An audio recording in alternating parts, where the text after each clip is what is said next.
Welcome to the Money Watch podcast. It's Tuesday, March 7th, and I am your host, Jill Schlesinger. I am a CBS News business analyst. I am a certified financial planner, and I am joined by Mark Talercia, who is also a certified financial planner and the executive producer responsible for everything that happens in Jill on Moneyland. Do you like that, Jill on Moneyland, Mark? Jill on Moneyland. Yes. As we record this, you are bouncing around Europe land, right? Or as this airs. As this airs. Exactly right. God willing, I should get there. So listen, Mark, somebody asked me for some advice about something, and I made up something that was kind of fun. Maybe I should use it on our podcast. She said, God, it's like you kind of like, you're like an answer machine. Like you stick a nickel in and something comes out. I'm like Jill Vestopedia. Like doesn't quite roll off the tongue, but I don't know, like we do tend to like help answer questions. But here's the thing. I think the reason why the show is so fun for us, Mark, is not just the financial questions, but it's also just hearing people's stories.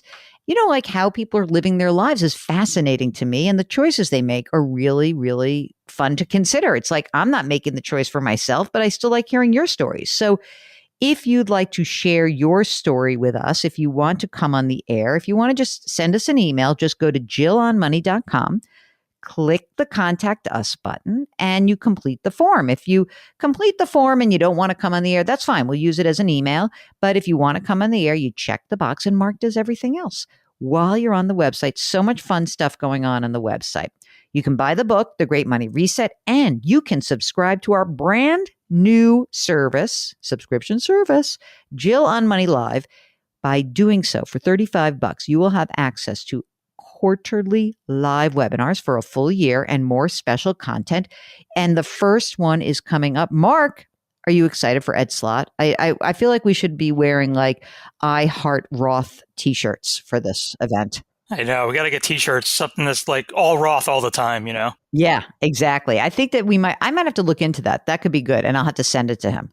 Anyway, Ed Slott is joining us on March 30th for the first Jill on Money live webinar. You should join us. Okay. I think that's enough of that. Let's get to our listener. It is Julie who's on the line from Ohio. Julie, are you an all Roth all the time kind of person? I do love a Roth IRA, yes. You do. You love that. Of course you do. So what brings you to us? What's going on? Well, over the last 2 years, I have transitioned from full-time work to being now self-employed. And how I wish I had your book to help me through that time. But and I'm just concerned that with that kind of transition being a little bumpy, that maybe we've fallen behind in retirement savings. We depleted our emergency fund for house projects. And then lastly, since I'm no longer working for a company with a 401k match, what should I do to make up for that money that I'm no longer saving in that manner? So those are kind of my questions. Did you say a we in there? Was there a we? Okay, so why don't we start with tell us about yourself. Let's go through the details of who you are. Well, I am married. I have 2 children, ages 10 and 8. So, you know, the expensive ages. Oh, except they're in school. So thank God. I know. I suppose I shouldn't complain. But then I look at the college savings accounts and I want all right, calm down about college. Let's talk about today. So my income is, it does vary. I am a freelance artist. So I make between $120 and $150 a year, though. Wow. That's a lot. Not bad. I can't complain. What does spouse make? My husband makes about $60. Let's just do 120. Forget about 150. Okay. Let's just look at the 120. So you've been able to generate 120. Are you making a retirement contribution on your 120? Do you have your own retirement plan or are you just using the Roth IRA? I have a Roth IRA and a traditional IRA, and I am contributing the max to the Roth. And how much is in the traditional and how much is in the Roth? The traditional, I have 300, and the Roth, I have only 70. Okay, that's great. Now, what about your husband? You said he makes 60. Is he the worker bee? Do you get insurance through his work? Yeah. And okay, great. And what about his retirement account? So he currently has a Roth IRA with 130 in it. Mm-hmm. And then he will also have a pension, and it depends on when he retires. We're in our early 40s, but it'll be between 4,000 and 6,000 a month. Holy smokes. And besides the Roth and the pension, is there any other deferred compensation plan? Is there a 403B or anything else? No. Okay. So this is great. How's your cash flow based on the 120 and the 60? So the 180-ish. How's your cash flow? Our monthly expenses are around 6,000 a month. That does include the money that we put towards the Roths. Oh, so it's really 5,000 a month. Yes. Okay. So it's 5,000 a month. Forget about the Rothford. So I'm just looking at that. All right. You own your home? Yes, we do. We do not have a mortgage. Wow. What's your house worth? Probably between 600 and 700. And what about non-retirement assets, like just money in the bank? I know you soaked up some of the money making this transition, but how much in the bank? Our emergency fund is quite down. It's about 25,000. Okay, don't worry. You don't have to be sheepish. It's just it's just a number. Relax. What about non-retirement accounts, like brokerage account or something like that? Nothing else like that. No. Okay, got it. And both your kids are in public school right now, right? Correct. Okay, so you have 529s for the kids? We do. What's in there? What's in the 8-year-olds? Both of them have about 6,000. Okay. And is the game plan the Ohio State, or is it like you're going to pay up to go to some fancy private school? Probably a public school, yes. All right, very good. And you said you're in your 40s. Give me the exact ages. 43. Okay, 43. So when you talked about the range for your husband's pension, can we talk a little bit about that and like what the game plan is right now? Yep. So what do you think? Like, where does it like start to go? Like 4,000 a month is at what age? 57. That's too young. Okay. I like how I make these decisions for you guys. And the 6,000 is kind of maxing out at what age? Is that 65 or 62 or 67? What's that 6,000? That's 67. At 67. So what do you think for him? Like, does he like what he does? He absolutely loves his job. Oh, then we're going to have him work as long as he'd like. It is a physical job, though. So there is always the chance. Now, he is a very big, strong, capable person, but there's I see. Never know. Okay. Would he also be entitled to Social Security or not? I don't know. That's a good question. You should check that out. He should just make sure it would be a nice thing to know, right? Because sometimes when you have a pension, there's something called a windfall elimination, depending on the employer. I don't know, like if this is a public service, a municipality or whatever, but if there's no carve out and you can collect Social Security, you guys, your retirement is fantastic. I can tell you that right now. You don't have to worry about a thing. Because if his pension's going to be $5,000 a month and your monthly expenses are $5,000 a month and you have all this other money that's invested, you're just going to use your other money and supplement with, the beginning of his pension until you both receive Social Security, and then you're going to be fine. You're terrific. You're in great shape. But it sounds like you are a little anxious right now. So I want to get to the core of the anxiety that you have. So I'm going to take retirement off the table as an issue. Are you uptight about the bank account being so low? Yeah, I think that is, that kind of makes me nervous. Okay. I think that's we think maybe our first priority is to replenish that based on what I've heard you say to others, maybe? Yes, definitely. So we want you to replenish that. What did you have in it? Like, what was your comfort level? Because obviously at $5,000 a month, if you had 60 grand in there for a year of expenses would be amazing, but you don't need that much. I mean, he does have income. It sounds like he's pretty steady. Do you want to double it to 50? Would that make you feel better? Yeah, I think 50 would feel good. Okay. So we're going to say, make that a goal. And so right now, do you feel like 2023 is on track for you to be more of a 120 this year or a 150, or do you not know yet? At least 150, if not more. Oh, okay. So good. So use this year where you're having a bonanza year and make sure that you pop that money, that extra money, 2,000, or just whenever the money comes in, because if you're getting paid by the project and you're not getting paid as cash flow, just, make sure you make that a priority.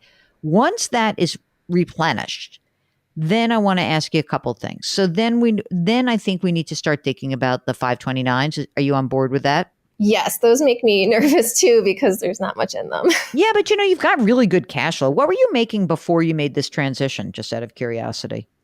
Around 100. So you're making more now.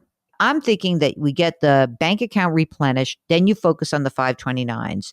And then Mark, what about a uni Roth 401k for Julie? What do you think about that?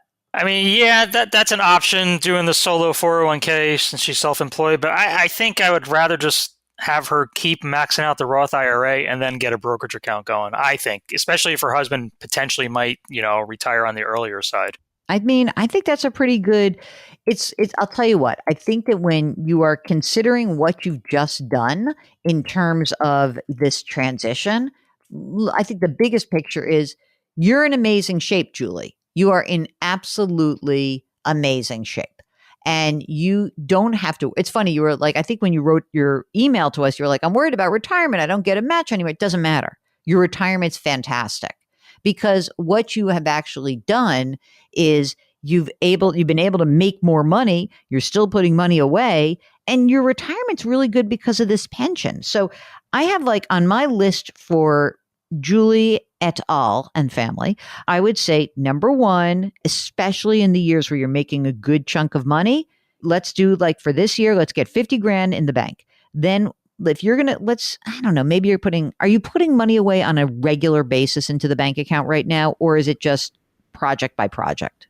So I basically just bill monthly. So at the end of every month, I put what I can in. What's that been so far? It varies. So at the beginning of the year, it varies wildly. So I didn't make a ton in January, but I'm making like so much in February. We'll put like probably 8,000 in, maybe 10. Oh my God, that's fantastic. Listen, you put more money in the bank than you need. Let's see how you do tax wise. Did you withhold enough taxes? Did you make quarterly estimates? How have you handled that? Yeah, I pay quarterly estimates. Okay. But you're going to make, are you working with a CPA or a tax preparer? Yes, absolutely. So when you're preparing for this for now, right? You'll send your stuff in for last year, right? Remind your tax preparer that you're on track to make, give them an estimate. Say, hey, I think that this is about what I'm going to make. And I think these are about what my expenses are going to be. That's what I do every year. Heads up, just to let them know as they think about like, what should your quarterly estimates be going forward? Especially if you're going to make more this year than last year, make sure we know that. And where are your Roths and your traditional IRA held? We both have ours in separate places with financial advisors that we had before we got married. Why do you need a financial advisor? And why are you calling me if you have a financial advisor? You don't like that person? I don't know. You don't like that person. This land of money is like not something I know super well, or I don't know. I beg to differ. I think you're doing it very well. So how do you pay this person? Do you know? I mean, is it a commission-based person? Is this a person who charges a fee for the money that's invested? How have you done it? I don't know. Okay. So what I'd like you to do is talk to your financial advisor. And I want you to like put on that big smile because I hear your smile through the lines. And you could be honest. Like, you know what? I was talking to my friend Jill. And it's so weird. Like, I hate to say this, like, I'm sort of embarrassed, but like, I don't really think I understand how I pay you. Can you explain that to me? Just let's go with the truth. How about that? I might be able to kind of interpret how you're being charged if you can tell me what is inside of your traditional IRA right now. That $300,000, is it mutual funds? Is it in an annuity? Is it something else? Is it stocks? I think it's a mix. I'm trying to picture the little like pie chart in my head. I believe it's mutual funds and some stocks. And I feel like there's another slice of the pie that I forget. Okay. Look, if you want to send us the statement, I'm happy to look at it. Okay. Because I'm not 100% clear you need somebody to do this. You might, but your big clue in this whole story is that you've called us and not talked to your advisor. So let's find out why you're not really talking to this advisor, which is, good. It's fine. Okay. But I really want to know the reason, the rationale for like the investments and see how much you're paying. And maybe it would make sense to just keep it where it is. Let's see. Listen, you're going to go a long way before you're opening up an individual account. But if you happen to be like kicking butt and you want to really get going, and by the end of this year, you're like, oh my God, I can actually put money in an individual account. I'm not sure I want it to go with a an advisor who is charging you too much, but maybe we would. So let's take a look at it. Is that fair? Yes, definitely. And the 529 accounts, are those Ohio 529s? Is there any sort of tax benefit from using those? They are Ohio. I don't know. I don't know if there's a tax benefit. It just goes in a pile of things I hand to my tax person. Okay, as long as that's perfect. I'm over here. It's the College Advantage account. State of Ohio taxpayers can deduct contributions up to $4,000 from their taxable income per year. So you get to if you put in $4,000 for each kid a year, that would be a nice thing to start with. Not immediately, once we get our emergency reserve fund. Yeah, so far it's been grandparents putting money in. So far. Oh, I'm happy to have them do it too. Don't worry. Do you guys have your estate documents done? Yes. Oh God, I love you. Julie, congratulations. And if you are making a transition or have made a transition and you need some help going through some of the basics and thinking about other considerations as things have gotten up and running, turning your side hustle into your main hustle, give us a holler. Go to JillOnMoney.com, click the Contact Us button, and fill out the form. Hit the bottom of the form and it says, would you be willing to come on the show? If you say yes, Mark does everything else. While you're on the website, sign up for the free weekly newsletter, buy the book, subscribe to our news service. I'm telling them to do a lot of stuff, By the way, you can listen to this podcast ad-free on Amazon Music or on Wondery Plus in Apple Podcasts. Don't forget to leave us a rating and review on Apple. Very, very important. Mark Talercio is the co-host and executive producer. Karen Kranick is our web queen. We are distributed by Paramount Global. We drop our episodes every Tuesday and Thursday. Try to lift someone up today. Change your work, change your wealth, change your life. Thanks for listening. We'll talk to you next week.